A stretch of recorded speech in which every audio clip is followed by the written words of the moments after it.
उत्तराखंड के हरिद्वार में कुछ कांवड़िया कावड़ लेकर भोलेनाथ का नाम जपते हुए हरिद्वार जा रहे थे। बम बम भोले, बम बम भोले। हीरा के पीछे सभी कावड़िए भी भोलेनाथ का नाम जप रहे थे कि तभी उन्हें एक आवाज सुनाई देती है। रुक जाओ शिव के भक्त, क्या तुम मुझे अपने साथ हरिद्वार ले जाओगे? मैं भी उस हरिद्वार के गंगा जल में नहाना चाहता हूँ। आवाज सुनकर सभी कावड़िया लोग एक दूसरे को देखने लगते हैं। तभी उनमें से भीमा नाम का एक आदमी सामने आता है। कक्का, कौन है उधर? कौन है? अगर किसी को हमारे साथ हरिद्वार जाना है तो कृपया करके सामने आए, जो इस तरह से आवाज ना लगाए। उसकी बात को सुनकर एक बार दोबारा आवाज आती है, परंतु यदि मैं तुम लोगों के सामने आ गया तो मैं जानता हूँ कि तुम लोग मुझे अपने साथ लेकर नहीं जाओगे, क्योंकि मैं कोई मामूली इंसान नहीं। अरे भैया एक बार सामने तो आओ। ठीक है, मैं तुम सबके सामने आ रहा हूँ। इतना कहकर उन कावड़ियों के सामने एक भयंकर भूत आ जाता है, जिसके चेहरे पर चोट के निशान बहुत ज्यादा हैं। उसके हाथों के नाखून काफी लंबे लंबे थे, लेकिन एक चौंकाने वाली बात यह थी कि उसके कंधे पर कावड़ था। देखने में वो भी एक कावड़िया लग रहा था। उस भयंकर भूत को देख सभी कावड़िए डर जाते हैं। अब डरकर आगे की तरफ अपने अपने कावड़ लेकर चलने लगते हैं कि तभी भूत हवा में उड़ता हुआ उन कावड़ियों के सामने आ जाता है और अपना विशाल रूप ले लेता है। जिसके बाद उसके भयंकर रूप को देखकर कावड़िया डरते हुए कहते हैं, तुम हमारा पीछा छोड़ दो। आखिर तुम हमारे पीछे इस तरह से क्यों पड़े हुए हैं? हम भोलेनाथ के भक्त हैं, हमें भोलेनाथ के पास जाना है। मैं तुम्हें भगवान शंकर के द्वार जाने से नहीं रोक रहा, मैं बस तुमसे इतना कह रहा हूँ कि तुम मुझे भी अपने साथ ले चलो। नहीं नहीं, तुम तो एक भूत हो। तुमने अगर हमें रास्ते में खत्म कर दिया तो हमारी यात्रा तो अधूरी रह जाएगी। नहीं, हम तुम्हें अपने साथ नहीं ले जा सकते।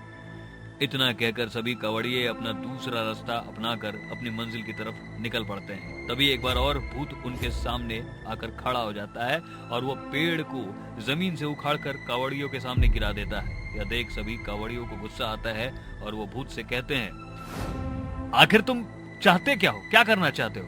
हमने कहा ना कि हम लोग एक भूत को अपने साथ नहीं ले जा सकते। उस कावड़िए की यह कड़क बात सुन भूत उनके रास्तों को साफ कर देता है और चुपचाप उनके रास्ते से हट जाता है।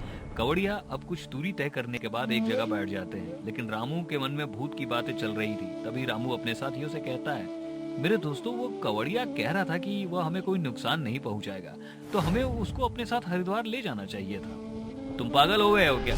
एक भूत के साथ हम हरिद्वार कैसे जा सकते हैं? अरे अगर उसने हमें रास्ते में ही खत्म कर दिया तो हमारी यात्रा तो अधूरी रह जाएगी ना। हम भोलेनाथ के भक्त हैं, उनके दर्शन तो नहीं कर पाएंगे फिर।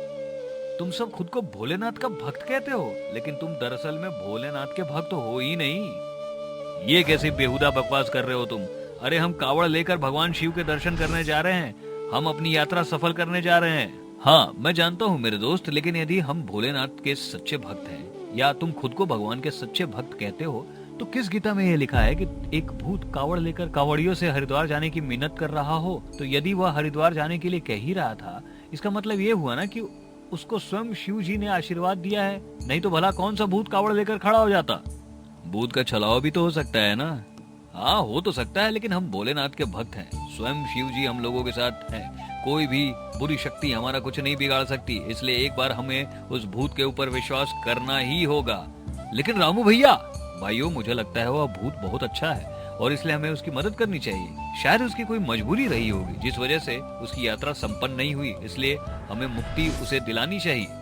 मैं रामू की बात से सहमत हूँ। रामू की बात से सभी कावड़िए सहमत हो जाते हैं और कुछ समय बाद भूत के पास जाते हैं और उस भूत से कहते हैं, भूत भैया तुम कहाँ हो? हम तुम्हें अपने साथ हरिद्वार ले जाने के लिए तैयार हैं। उसकी बात सुनकर वह भूत या कावड़िया उन सभी के सामने आता है और उन सभी से अपने चेहरे पर मुस्कुराहट के साथ कहता है, क्या सच में तुम सभी लोग मुझे अपने साथ हरिद्वार ले जाओगे? हाँ हाँ भूत भैया, हम लोग आपको अपने साथ ले जाएंगे। खुशी के मारे भूत मानो फूले ना समा रहा हो। अब उनके साथ वो भी खुशी से भोलेनाथ का नाम जपते हुए जाने लगा। भैया तुम एक कावड़िया हो और कावड़िया से भूत तक का सफर कैसे तय किया तुमने? आज से कुछ साल पहले मेरी माँ बहुत बीमार थी। फिर मुझे गुरुजी ने कहा, सावन के माह में तुम कावड़ यात्रा लेकर जाओगे तो तुम्हारी माँ बिल्कुल ठीक हो जाएगी। मैं गुरुजी की बात से सहमत हो गया और उसको गुरुजी के पास छोड़कर कावड़ यात्रा के लिए निकल गया। लेकिन उसी दिन बहुत बाढ़ आ गई और उस बाढ़ में सब कुछ तबाह हो गया। उस बाढ़ में जिन जिन की मौत हुई उनमें से एक मैं भी था। बस तभी से मेरी आत्मा यह कावड़ लेकर भटक रही है। मैं कब से इंतजार कर रहा था कि कोई आएगा और उस समुदाय के साथ मैं अपनी कावड़ यात्रा पूरी करूंगा। तुम लोगों का बहुत बहुत शुक्रिया जो तुम लोगों ने मेरी मजबूरी को समझा। अब जब मेरी यह कावड़ यात्रा पूरी हो जाएगी तब मेरी आत्मा को मुक्ति मिल जाएगी। कुछ समय बाद सभी हरिद्वार पहुंच जाते हैं और सभी लोग गंगा में नहा धोकर अपनी यात्रा सफल बनाने लगे। तो वहीं दूसरी तरफ भूत भी अपने कावड़ को लेकर गंगा नदी में स्नान करता है और मुक्त हो जाता है।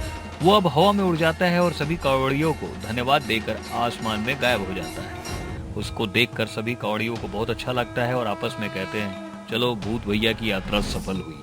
हाँ भैया, अगर तुमने हमको नहीं समझाया होता तो शायद हम भी उन लोगों के साथ जैसे उस भूत को वहीं छोड़ देते और वो हर साल वैसे ही वहाँ भटकता रहता।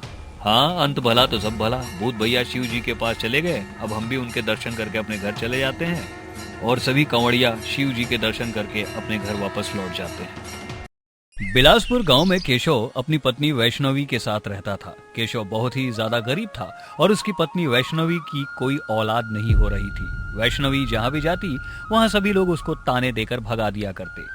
ऐसे ही एक बार वैष्णवी बाजार से सब्जी लाने के लिए जाती है। तभी वैष्णवी की पुरानी दोस्त नेहा उसे दिख जाती है। उसे देख नेहा खुशी से कहती है, अरे वैष्णवी, तुम कितने दिनों के बाद एक दूसरे से हम मिल रहे हैं आज। कैसी है तू? मैं तो बिल्कुल ठीक हूँ नेहा, तुम बताओ कैसी हो? अरे मैं तो बिल्कुल भली चंगी हूँ। और बता, तेरी शादी को इतने साल हो गए, तेरा कोई बच्चा है या नहीं? वैष्णवी उदास होते हुए कहती है, नहीं बहन, मेरी कोई औलाद नहीं है। पता नहीं, लगता है भगवान हमसे रूठे हुए हैं। शायद इसलिए भगवान ने हमें कोई औलाद की प्राप्ति नहीं की। ये बात बोली रही थी वैष्णवी की तभी नेहा की सास वहाँ आ जाती है और वैष्णवी की यह बात सुन लेती है। नेहा की सास वैष्णवी से कहती है, राम राम, कैसी मनहूस लड़की का साया दिख गया मेरी बहू को। अरे नेहा, तेरी कैसी पांच दोस्त है, इसकी तो कोई औलाद ही नहीं है। इसकी छाया में तू रही तो तू भी पांच बन जाएगी। चल यहाँ से चलते हैं। इतना कहकर नेहा की सास नेहा का हाथ पकड़कर उसको वहाँ से ले जाती है। तो वहीं दूसरी तरफ वैष्णवी को उसकी सास की यह बात सुनकर बहुत बुरा लगता है और वह बिना सब्जी लिए वहाँ से चली जाती है। और थोड़ी देर बाद शाम हो जाती है। केशव जैसे ही घर आता है वैसे ही वैष्णवी का उदास चेहरा देखकर वैष्णवी को कहता है, अरे वैष्णवी, क्या हो गया? तुम इतनी उदास क्यों हो? उसकी बात सुनकर वैष्णवी रोते हुए केशव को सारी बात बता देती है। केशव अब उदास होकर बैठ जाता है और अपनी पत्नी को दिलासा देकर उसको समझा देता है। थोड़ी देर बाद वो खाना खाकर चुपचाप सो जाता है। इस तरह दिन बीतने लगे। एक दिन वैष्णवी के घर एक बूढ़ी औरत जो कि एक साध्वी थी आती है और वैष्णवी को कहती है, बेटा, कुछ खाने के लिए है तो मुझे दे दो। मैं 2 दिन से भूखी हूँ। मैं तीरथ पर निकली हुई हूँ क्योंकि सावन आने वाला है ना, इसलिए। माँ, मैं आपको कुछ ज्यादा तो नहीं खिला सकती क्योंकि मैं खुद एक गरीब हूँ, लेकिन मैं आपको यहाँ से भूखा भी नहीं जाने दूंगी।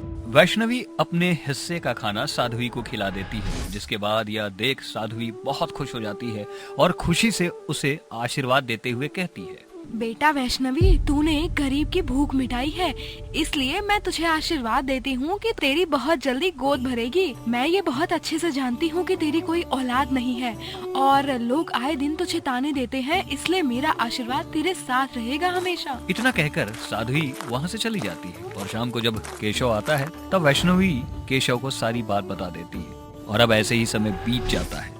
कुछ दिनों बाद वैष्णवी को यह मालूम चलता है कि वह गर्भावस्था की हालत में है, वह पेट से है। यह खबर सुनकर केशव बहुत खुश हो जाता है और अपनी पत्नी के साथ खुशी से रहने लगता है। ऐसे ही अब दिन बीतने लगे और एक सुबह जब केशव अपने काम पर जा रहा होता है कि तभी केशव का एक्सीडेंट हो जाता है और उस एक्सीडेंट में केशव की मृत्यु हो जाती है। यह बात जब वैष्णवी को मालूम चलती है तब वैष्णवी फूट फूट कर रोने लगती है और वह अपनी पति की चिता को जलाकर उसका अंतिम संस्कार कर देती है। बेचारी वैष्णवी अब बिल्कुल अकेली पड़ गई थी। वैष्णवी के पास अब ना तो कुछ खाने के लिए था, सावन का महीना आ चुका था। भारी बारिश होने के चलते वैष्णवी के घर की छत धीरे धीरे टपकने लगी। बेचारी वैष्णवी बहुत ही ज्यादा दुख झेलने लगी कि तभी एक दिन वहाँ नेहा आती है और वैष्णवी से कहती है, वैष्णवी, कैसी हो तुम? मैं बिल्कुल ठीक हूँ और तुझे पता है मैं पेट से भी हूँ।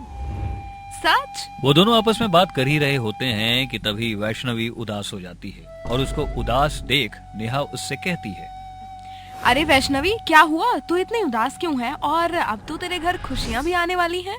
ऐसी खुशियों का क्या ही फायदा जब मैं अकेली ही रहूंगी। मुझे बहुत दिक्कत होने लगी है नेहा। मुझे ठीक से ना खाना मिलने की वजह से मैं कमजोर हो रही हूँ। मेरा घर बरसात के कारण टपक रहा है और आखिर मैं करूँ तो क्या करूँ।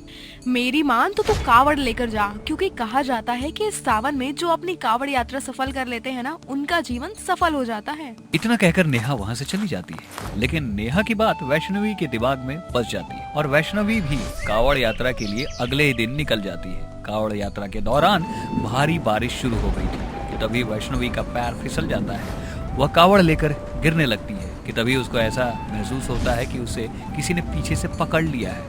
जब वह पीछे मुड़कर देखती है तब उसके पीछे कोई और नहीं बल्कि केशव की आत्मा थी। जिसके बाद वैष्णवी ये समझ जाती है कि उसके इस कावड़ यात्रा में वह अकेली नहीं बल्कि उसका भूतिया पति भी उसके साथ है।